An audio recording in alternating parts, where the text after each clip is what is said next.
Hi, everybody. It's Jeff Science. Good afternoon, and thank you for joining us. We're doing this in a different format today due to the Summit for Democracy, so we'll host this as a phone briefing.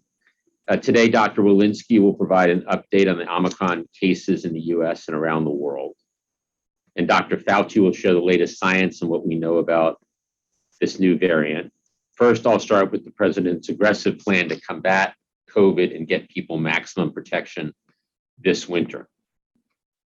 As we've heard over and over from the doctors, vaccines remain our best line of defense against COVID. So our message is straightforward. The best thing you can do if you're concerned about Omicron is to get boosted if you were fully vaccinated before June, get your kids vaccinated, get yourself vaccinated if you haven't already, and encourage your friends and family members to do the same.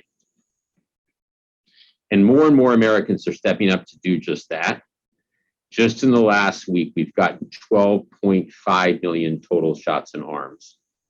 That's the highest weekly total of number of shots since May, so 7 months ago. 12.5 million total shots in arms last week. So we're now vaccinating people in numbers that we haven't seen since the spring. And that's critical progress as we head into the winter and confront the new Omicron variant. The president's winter plan builds on this momentum, starting with getting more people a booster shot. In the last week, we've got nearly 7 million people a booster. That's 1 million booster shots in arms a day. And that's more people getting a booster shot per day than ever before. So people are responding to the doctor's clear message that boosters give you the highest protection yet, and that you should get your booster shot as soon as possible. To meet the growing demand, the president's plan maximizes booster operations and outreach. And we're already working across the federal government and with governors, pharmacies, and other partners to execute. So for example, just this week, 14 million Medicare enrollees will receive a reminder email about boosters. Connecticut's reaching its hardest hit communities through mobile pop-up clinics. New Hampshire is standing up 15 community-based booster sites this Saturday as part of the state's Operation Booster Blitz. Walmart, Albertsons, and other pharmacies are offering millions of walk-in booster shots, and Walgreens has already made 500,000 calls to seniors to remind them to get their booster. So we're making real progress here, especially in getting boosters to our most vulnerable population, seniors. The majority of eligible seniors have now gotten a booster. 55% of eligible seniors are boosted, with more and more seniors becoming eligible and getting their booster shot each and every day.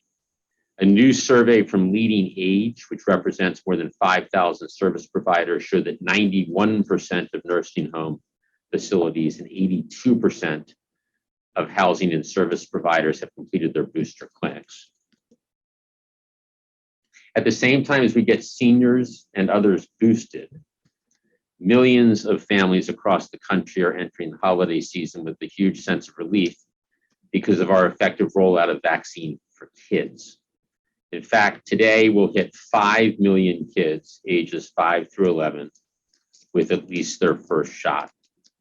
5 million kids with their first shot. That's a major milestone in our effort to keep our kids safe and our schools open. The president's plan doubles down on making it even more convenient for parents to get their kids and themselves the shots they need. This includes launching hundreds of new vaccination clinics at community health centers and other trusted locations around the country. These one-stop shops will offer vaccinations for the whole family at the same time and same place. Parents will be able to get their first, second, or booster shots and get their kids vaccinated all at once. Already, Minnesota, New York, and New Jersey have announced they will also launch these family vaccination clinics. And FEMA is deploying mobile family vaccination clinics to New Mexico and Washington State to reach parents and kids in high-risk communities. I recently heard a story that illustrates the power of these efforts. Earlier this fall in Little Rock, Arkansas, 11-year-old Shiloh Crawford went with his mom to a community festival where she was working. Shiloh had been wanting his mom to get vaccinated, so when he saw there was a vaccination clinic at the festival, he asked her to go to the clinic. And together with community members, Shiloh helped answer his mom's questions about getting vaccinated and convinced her to get vaccinated, holding her hand as she got her first shot. More recently, Shiloh and his sister got their own first shots at a school-based clinic, accompanied by their fully vaccinated moms. That's what families do. They look out for one another, they protect one another, and through family vaccination clinics, we're making it easier for them to get protected together. Before I close, I want to share a brief update on our work to vaccinate the world. Under President Biden's leadership, we've committed to donating 1.2 billion doses to the world. Today, we hit a major milestone in our effort to deliver on that commitment. Over 300 million doses donated and shipped to 110 countries. To put American leadership and generosity into context, for every vaccine-eligible person in America today, we have now donated about 1 dose to another country. The President's Winter Plan set an aggressive goal for acceleration, 200 million doses shipped to the world in 100 days, and we're making important progress to meet this goal. In fact, since the President's announcement on Thursday, we've got nearly 20 million doses packed and shipped to countries in need. Let me close with this. We have more tools than ever before to confront COVID and Omicron and to continue to make progress in our fight against the virus. And across the board, we're executing on the President's Winter Plan to use every tool at our disposal to keep people safe, our schools open, and the economy growing. With that, over to Dr. Walensky. Thank you so much, Jeff, and good afternoon, everyone. I'm going to start by walking you through today's data. The current 7-day average of cases is at about 103,800 per day, and the 7-day average of hospital admissions is about 6,800 per day. The 7-day average of daily deaths is about 1,100 per day. At CDC and across the government, we continue to remain focused on our efforts to address both the Delta and the now Omicron variants. It's important to underscore that while much of the news is focused on the new Omicron variant, where we continue to learn more each day, I want to reiterate that our updated nowcast from late last week continues to demonstrate that over 99% of sequenced cases in the United States continue to be from the Delta variant. Right now, there are reports of Omicron cases in over 50 countries, and here in the US, there are confirmed cases in 19 states, and we expect that number to continue to increase. State and local public health authorities, in collaboration with CDC, are actively investigating confirmed and possible cases, conducting contact tracing, and implementing prevention strategies to help slow the spread of this new variant. In our efforts to both understand the new Omicron variant and work to protect Americans against disease as it spreads, CDC is taking the necessary steps to remain prepared and equipped. CDC staff are available 24/7, as they have been throughout this entire pandemic, to provide in-person and remote technical support for the public health response to the Omicron variant, including investigations of the epidemiologic and clinical characteristics of Omicron or other SARS-CoV-2 infections. Between November 26th and December 6th, CDC has had an in-depth collaboration with more than 25 jurisdictions related to suspected and confirmed cases of the Omicron variant. CDC is communicating closely with state and jurisdictional partners and addressing specific requests for technical assistance as the highest priority. CDC has teams of experts ready to deploy to jurisdictions across the country to conduct outbreak investigations and provide epidemiologic and technical support when requested. We are actively working with state and local jurisdictions to link states, territories, and countries that have residents who have traveled outside of their state of residence during the recent weeks to share exposure information and to enhance our contact tracing efforts. Most recently, CDC is assisting both the Minnesota and New York City health departments with the investigation among attendees at a recent Anime New York City convention, and has now contacted all 50 states, Puerto Rico and Washington, D.C., and 27 other countries with residents who attended to inform them of this ongoing investigation. Of the reported 53,000 people who attended that conference, more than 35,000 and counting have been contacted to encourage testing for all attendees. Data from this investigation will likely provide some of the earliest looks in this country on the transmissibility of the variant. We are working with international airports on post-arrival testing and sequencing program as well, which is done in collaboration with 2 commercial partners to offer arriving air travelers from specific locations both pooled testing conducted in the airport and a take-home test for saliva sampling done 3 to 5 days after arrival. All positive samples are then sequenced, enabling detection of Omicron and other COVID-19 variants. Right now, we're seeing about 100,000 new cases of COVID-19 each day in the United States. We must act together in this moment to address the impact of the current cases we are seeing, which are largely Delta, and to prepare ourselves for the possibility of more Omicron. We must act in this moment to mobilize together to do what we know works. We have months of study on Delta, and all of those data demonstrate that vaccines work, testing works, masking works, and that ventilation works.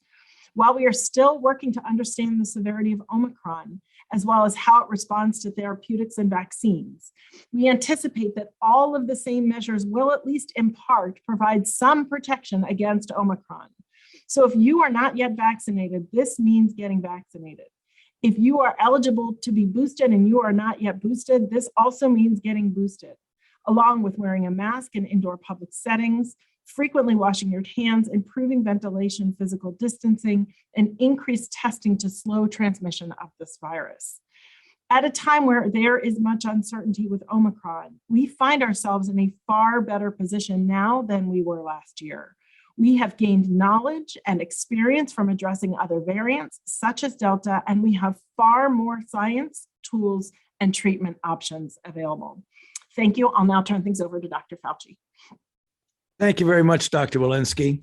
If I could have the first slide, there are some key unanswered questions at this point regarding Omicron. One is transmissibility, its severity, and its immune evasion. Next slide. So let's take a look at some of the things that were suggested by Dr. Walensky and see what the data tell us, even though they are in a preliminary form. Next slide. If one looks at the transmissibility, we have molecular evidence to suggest that the mutations that are seen in Omicron and in other variants would suggest that they are associated with increased infectivity. Real-world evidence is accumulating rapidly, literally on a daily basis, to allow us to determine increase in cases, possible increase in reproductive number, and the rapid replacement of Delta by Omicron in certain situations. Next slide. With regard to the rapid increase in cases, this is a schematic diagram of a 7-day rolling average of confirmed cases per million people in South Africa.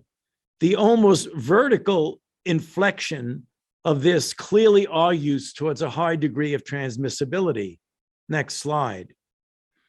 When you look at the reproductive number, or in this case, the effective reproductive number, going from left to right on the scale, you see that the reproductive number hung around 1 through April, May, June, July, October. And then when we get now to the end of November, the beginning of December, you see a sharp peak and spike, which is dominated by the Gauteng province, as we've heard from our South African colleagues. Next slide. Now, this is a South African scheme here, looking at the prevalence of variants over time, dating back from before April and the beginning of the year. As you can see from the pink on the left-hand part of the slide, that was when South Africa was dominated by the Beta variant, also known as B1351. Cases came down dramatically, and then a number of other variants were seen to variable degrees from July through October.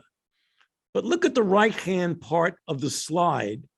with the blue represented by Omicron, there was as I mentioned, almost a vertical spike where in South Africa, with the increase in new cases, very heavily weighted towards Omicron, strongly suggesting a dominant capability of that variant over others. Next slide.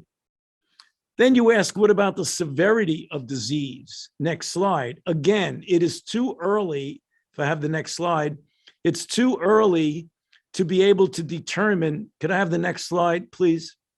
It's too early to be able to determine the precise severity of disease, but inklings that we are getting, and we must remember these are still in the form of anecdotal, but hopefully in the next few weeks, we'll get a much clearer picture.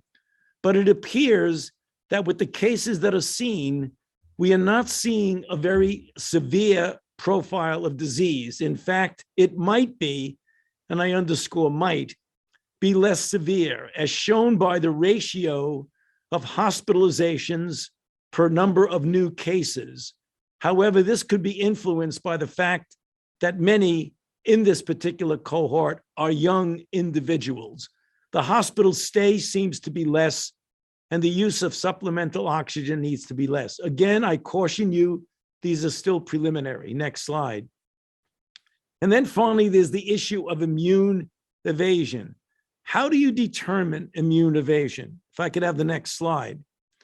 There's a study again from South Africa which showed that there is an increased propensity for reinfection among people who were previously infected with beta or delta to get reinfected more readily with Omicron rather than with beta and delta, giving an indication, again, without definitive proof, that there is a variation and, in fact, evasion of immunity that is induced by other variants. Next slide. And on this final slide, there are some key questions we need to answer. What is the timetable? First, does vaccine-induced antibodies lose some of their effectiveness on Omicron? We are doing live virus and pseudovirus assays that might be ready for interpretation in the middle of next week for the pseudovirus and probably the end of next week for the live viruses. We'll be able to determine whether or not antibodies induced by our vaccines lose their capability of effectiveness with Omicron. In addition, we're doing animal studies to evaluate immune protection as well as the efficacy of antivirals. And finally, real-world evidence in epidemiology and clinical studies will answer definitively all of the three questions that I showed on the first slide. Back to you, Jeff. Hey, thank you, doctors. Let's open it up for some questions. All right, we have time for a few questions today. First question, let's go to Brenda Goodman at WebMD. Hi there. Dr. Walensky, I know that I'm glad you brought up vaccinations in kids, and I know that a lot of kids just became eligible for their second dose, and I wondered if you had any safety updates for us yet on have you seen any cases of myocarditis in particular reported? Yeah, thank you for that question. We continue to comb those data. We haven't had any thing that's come to us as a signal, and we continue to watch that carefully. Next question, let's go to Betsy Klein at CNN. Hey there, thanks for taking my question. Obviously, we heard a little bit from Dr. Fauci just now on the Omicron variant, but do you have any updates on when exactly we can expect to learn more about the severity of disease from the variant, how that information from the studies you outlined will be shared with the public, and furthermore, when decisions could be made on when those travel restrictions imposed last week could be lifted? Dr. Fauci? Yes, as I was alluding to on the slides that I showed, most of the data on the severity will likely come first from South Africa because of the volume of cases that they have. Given severity, hospitalization, and death are always lagging indicators, I would imagine it will take at least another couple of weeks before we have a good handle, and then a really good handle a few weeks thereafter. So I would say we shouldn't be making any definitive conclusions, certainly not before the next couple of weeks. On travel restrictions, the second part of your question on Southern Africa, as we've talked about, they were taken out of an abundance of caution to help slow the spread and give us the time to prepare. And as Dr. Fauci just described, evaluate the Omicron variant. We are continuing to see, as Dr. Fauci presented, thousands of cases every day in Southern Africa. There are lots of unknowns about the transmissibility, the severity, the vaccine impact of Omicron. And we will learn more about the variant, as Dr. Fauci just described and Dr. Walensky described, over the coming days and weeks. So I want to emphasize that we understand that this limitation is causing difficulty for those in Southern Africa, but we think a temporary limitation on a limited number of countries until we have the answers we need is a reasonable measure for a reasonable period of time. And we are continuously day-to-day reevaluating the policy.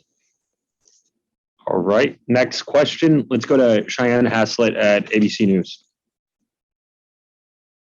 Hey guys, thank you. The new CDC guidelines out last night suggest using an at-home rapid test before indoor gatherings.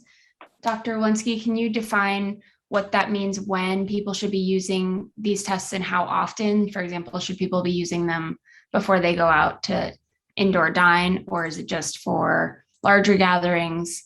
And to Dr. Fauci, is it fair to say on the timeline of when we'll know things that we'll have a good idea of transmission before we know about immune evasion, and maybe the last part we will have a good idea about will be severity? Let me just talk about sort of gathering. The first thing I just think we need to reiterate is, the test that as an at-home test can tell you if you have disease right now and whether you might transmit it to somebody else.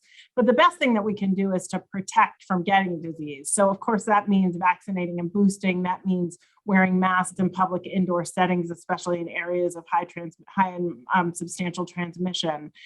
What I would say about using the rapid tests is that, when you're practicing all of those prevention interventions and you want to gather together, for example, for the holidays in a multi-generational household, and everybody's been practicing those prevention interventions before you come together, everybody might want to do a test for an extra set of reassurance to make sure that that you can gather safely together. So that's the intent of those updated guidances.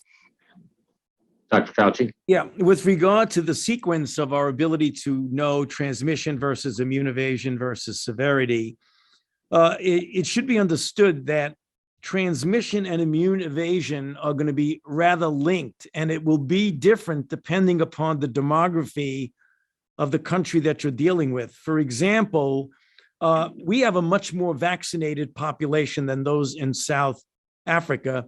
They have a much greater proportion of their population infected with HIV, which would be important with regard to their ability to mount an immune response against prior infection and against vaccination. So I would think that there will be in parallel appreciating transmission as well as immune evasion. It will be very important when we get enough cases in this country to determine if prior infection versus prior vaccination, what kind of impact that has on the transmissibility as well as on the severity. But the last part of your question, it is very likely that the last thing that we'll get a good handle on will be the broad severity or not of the infection. Thank you. Next question. Let's go to Zeke Miller, AP. Thanks for doing this. Wanted to follow up on a question that Jen Psaki got yesterday in the White House briefing regarding testing, earlier comments on rapid testing as well. Why isn't the U.S. following peer countries and making at-home tests, rapid tests readily available to people? For instance, you fly to the UK, you get a 7-day package of rapid tests from the NHS. Why not send rapid tests to every American in an attempt to sort of make people safer during the holiday period? Isn't there still COVID funding available that can make that accessible? Thanks, Zeke. And I think that we do want to make sure that people have access to free tests everywhere in America. Our approach is not to send everyone a test as sort of independent of their need or desire to get tested. We believe the most efficient and effective approach is more nuanced than that. And if you have private insurance, we're making sure you'll get reimbursed by your insurer for at-home tests. And we made sure that tests you get from your healthcare provider, like PCR tests, are covered with no copays in either situation. If you're uninsured or on Medicare or Medicaid, we've quadrupled the number of free pharmacy tests with a priority on vulnerable communities, 20,000 pharmacy and community sites today. We're sending 50 million free tests starting this month to convenient locations like health centers and community centers. So everyone in America has access to free testing in an efficient and effective way. And we've developed multiple access points for free testing. Look, we've made tremendous progress, as you know, across the last months. The president has invested billions of dollars here. We will continue to invest. We'll continue to expand affordability and access to tests with more competition. There are now 13 tests approved from the FDA. That's up from none at the beginning of the administration. And that leads to innovation. That leads to prices coming down and competition. So we're going to continue to increase the access of free testing to everyone in America.